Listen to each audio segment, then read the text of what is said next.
Hello, ladies and gentlemen, boys and girls. Welcome to Aayanisms, a podcast about society, art, entertainment, culture, sports, pets, a little bit of geopolitics, and of course, movies. And in this episode, I am going to talk to you about the Pathaan Paradox. Before I explain what the whole paradox is all about, this is going to be a 100% spoiler discussion. So, in case if you haven't yet watched Pathaan, please go check the movie out, then come back and listen to this podcast. Hit the pause button right now. Fair warning given to you. Now, that being said, is this a movie review? It is not a movie review. It's more of a discussion about the paradox of a blockbuster hit also being a cinematic hit or the lack of it. Does it automatically mean that if a movie has earned 500 crores or 5,000 crores, does it automatically mean that the movie also is of the highest cinematic ability or quality? That's what I'm going to discuss and share some thoughts around. Something for you to think about. So let's dive in. Now, for those who have watched the movie, know that the movie does not offer anything original that you've never seen before. The set pieces, the action sequences seem like a hangover from War, if you will, and War itself was a hangover from Mission Impossible and some of the other Hollywood movies. Yet many people in the industry, Indian film industry, specifically Hindi film industry, aka Bollywood, have made claims that, or tend to suggest to media that we are the way we are and we don't want to be like somebody else. Yet the irony of it is that we call ourselves Bollywood. That itself is the first irony. So why refer to it as Bollywood instead of Hindi film cinema, for example? The second irony is that we strictly do what is rooted in our culture. But if you see some of the most recent hits, they have been, let's say, quote unquote, inspired by Hollywood mainstream pot boilers. Fundamentally, is there anything wrong with getting inspired? Answer is no. There's nothing wrong in getting inspired. But there's this thin line between getting inspired and plagiarizing, getting inspired and making a cheap copy, getting inspired and doing even a very good copy. So for me, getting inspired essentially means the essence, the sentiment, the spirit is what you want to capture, which is fine. But the story still has to be rooted in your original creativity. Do you find that in Pathaan is something that is out there for debate? Indian audiences are largely divided into two parts. Now, before I explain those two parts, let me also say that this is not a Pathaan dissing conversation, right? This is not to show that, oh my God, what a terrible movie Pathaan is. No, I'm just objectively, as a cinephile, just trying to objectively understand where we are from a cinematic intelligence standpoint. Now, one might argue, and as my friends have told me, why are you even intellectualizing a commercial popcorn entertainer? Does it even warrant that? So that question, the answer to that question is, do we have to really lower the bar to enjoy the star? And it's a simple question to you. Do you need to lower the standards of your expectations to enjoy star power? Like, given the fact that Mr. Shah Rukh Khan has had a hiatus for the previous 4 years, but if you go back the preceding last 3-4 movies for Mr. Khan, there have been a variety of roles. Essentially, the script has been weak and therefore it has not translated into box office success, right? It is now with Pathaan, despite the script being weak, box office has responded on the contrary. What has changed? So during the pandemic, the huge turn towards OTT, right? And the conversations about content now reigning and everything held center stage and everything.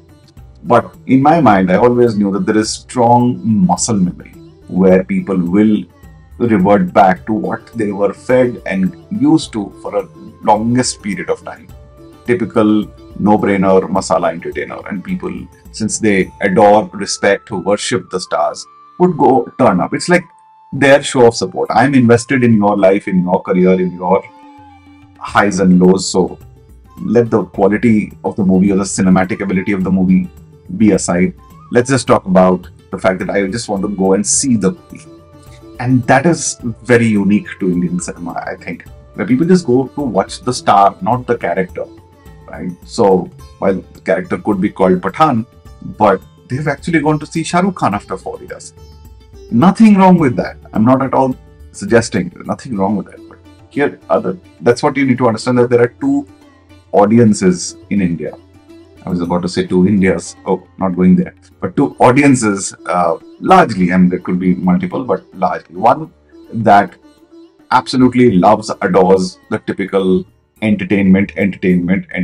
I don't need to intellectualize it. I don't like this uber realism that Hollywood has, and the whispering dialogues and the rain falling and dark backgrounds. I want this bright pastel enjoy. Why? Because I'm going to brave the traffic, pay $400 for the popcorn, for ticket cost $200, parking I have to pay $100, and it's like a 1,500 rupee affair. Then I just want to go into that theater 3 hours. I would like have a great time.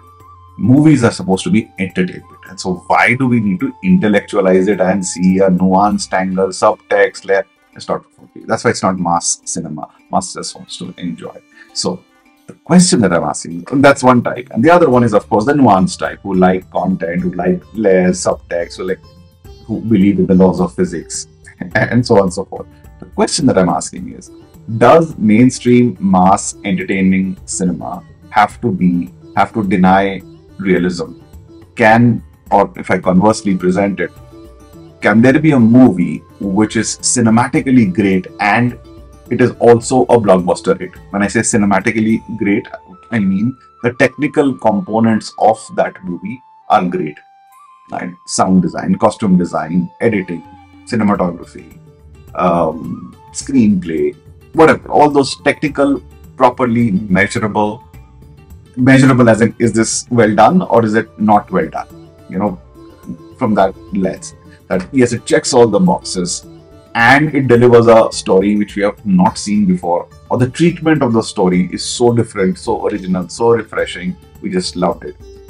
The acting was so exemplary that we were like, wow, I haven't seen someone do this. And so it raises the artistic bar. It breaks the barrier of mediocrity and rises to a level of excellence. And then it also goes on to become this mass hit where the cash registers are tingling at the box office. Is it possible? My question is it possible? Or are we saying it's not possible? Are we saying it's not possible because we can't do it, we don't have the conviction, or we don't have the talent? Clearly, the last one seems the most unlikely. There is a abundance of talent. Now, I was listening to some review about a month back, or sometime back, where the writers said, we don't find producers or directors who want to take a chance on a script that is original. They want repetitive, proven scripts, which have worked in the past. So rinse, repeat. Whereas when I heard the producer's version or the director's versions, they said, we don't get good scripts. We don't get original scripts. Every single day I reject 300 scripts. Well, then you guys live in the same town, across the street. Why don't you meet? What stops the twain from meeting? Clearly someone is bullshitting, right? Either. You don't know who. But if you take Pathaan as a case example, it is a very, framework of Pathaan and the YRF movie War is pretty much the same, right? So European locales, 8-pack abs, good-looking scenarios, action sequences on ice in Europe and all that. Heavily influenced from big Hollywood action movies. And then you have a 50s black and white qawwali or a song which is remixed to beats and, Buddha bar, down-tempo trance, that kind of stuff. And then voila, there you go. You throw a heavy dose of nationalism and some punchy dialogues, and that's it. What else do you want? So what surprised me about Pathaan is this was the same formula that the audiences were rejecting, say a few years ago, or maybe at least certainly last year. And that's kind of coincided with the rise, or was the reason for the rise of the content-driven cinema. It is a general perception right now that if it is a content-driven, heavy, nuanced, layered movie, then it'll go to OTT. If it is a spectacle, then it'll go to the cinemas now. That to me is a bad thing because all movies should first go to the cinema. There is otherwise you're kind of killing business. Let's put it this way: that the numbers make sense to it. You kill business, right? If you're not going to feed the audience for a nuanced movie, like if in the 70s, for example, if they said we will only release a Sholay kind of movie, then a Rishikesh Mukherjee movie would never make it, right? They said, no, let's send, if OTT was there back then, said all Rishikesh Mukherjee movies should go to OTT and all Ramesh Sippy movies should go to be released in theaters, right? So the same analogy, right? So it defeats the purpose. And so what surprises me is we as audiences, are we not thinking that it defies logic, it defies, forget laws of physics, it defies any continuity or sensible, logical sensibilities? Is my fear, and this is just a fear, are the creators considering the audience to be naive and stupid? Is there a merit in thinking that? I'll tell you why. You never give some numbers. 60% of the country is below the age of 30, right? And some maybe 20-25 is around 20 or thereabouts. So largely the average median age in the country is 27-28 plus minus. Is that the only movie going audience, or do we have a larger movie going audience? My sense is we have a larger movie going audience, even which are in their 35s, in their 45s and 55s. That segment of audience is there. So are we saying that that section of audience is becoming or is now aligned with those which are less than 30? As in their taste and preferences have become same, so we can just hand them over this particular product, which is one size fits all. My sense is it is not. And so one wonders then, if that is not the case, then only youngsters should have gone and watched. Why would the elder generation as compared to the 30-year-olds go and watch the movies? So the point to think about is, could it be that our Indian cinegoers have kind of lowered the standards of acceptability? Oh, it's a Shah Rukh Khan film, oh, it's a Salman Khan film. Then let's not get too intelligent about it. All I want is to see some over-the-top action sequences and have fun. What is wrong with that? Like, if that is the message that is reaching the creators, they'll say, what is wrong with making such a movies?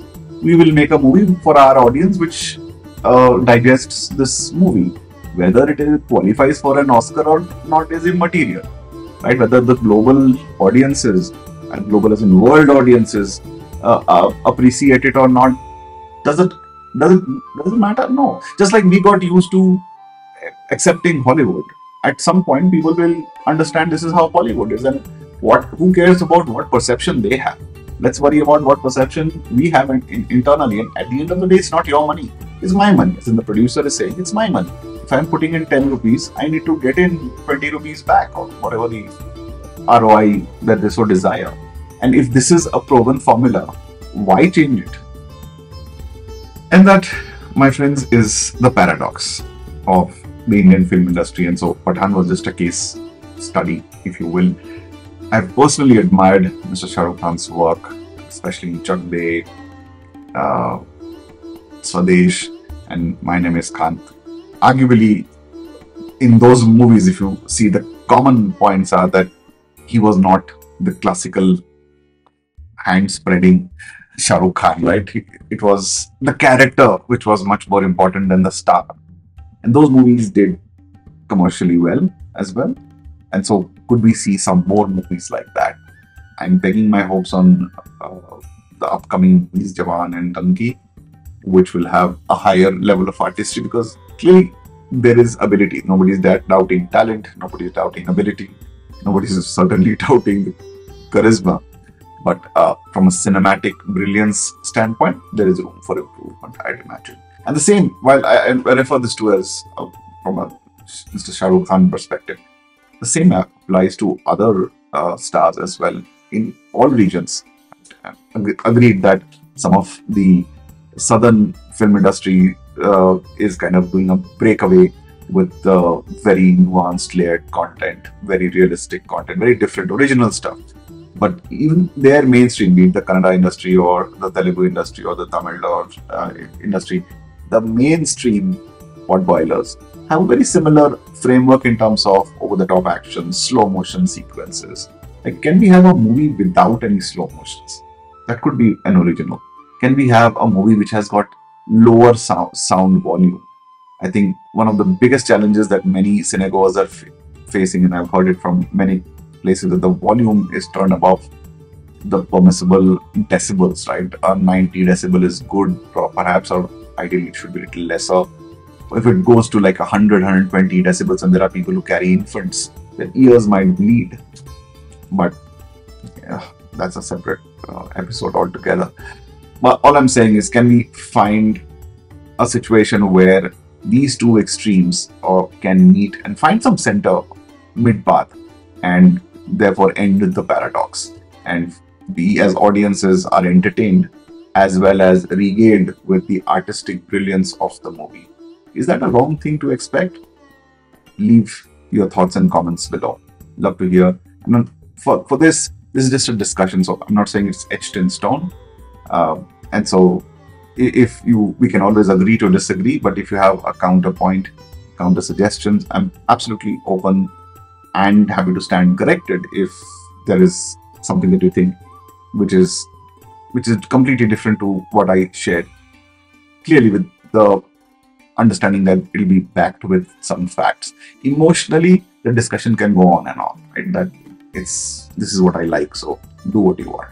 It's not like that, right? So I do wish not just Mr. Shah Rukh Khan, but all the producers and creators in the Indian film industry very good luck for 2023. It's a great start, and I really hope to see better quality cinema, which also does commercially well through the course of the year.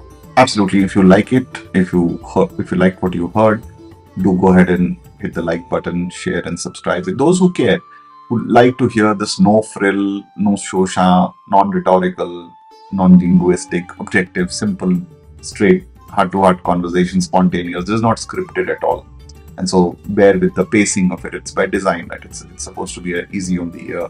So I'm sure there's an audience for that. It'll require a degree of patience to listen to this. And if you like something, then leave a comment below. It helps me understand where to improve, what I could include the next time. And if there are any suggestions from your end to speak about any other situations about movies in the Indian film industry, if I know them, I'll certainly have a session on that. So till we meet the next time, stay well, stay happy, be kind to each other, and keep listening to Aayanisms. This is your host, Aayan. Wish you a great day, week ahead. Bye. Cheers.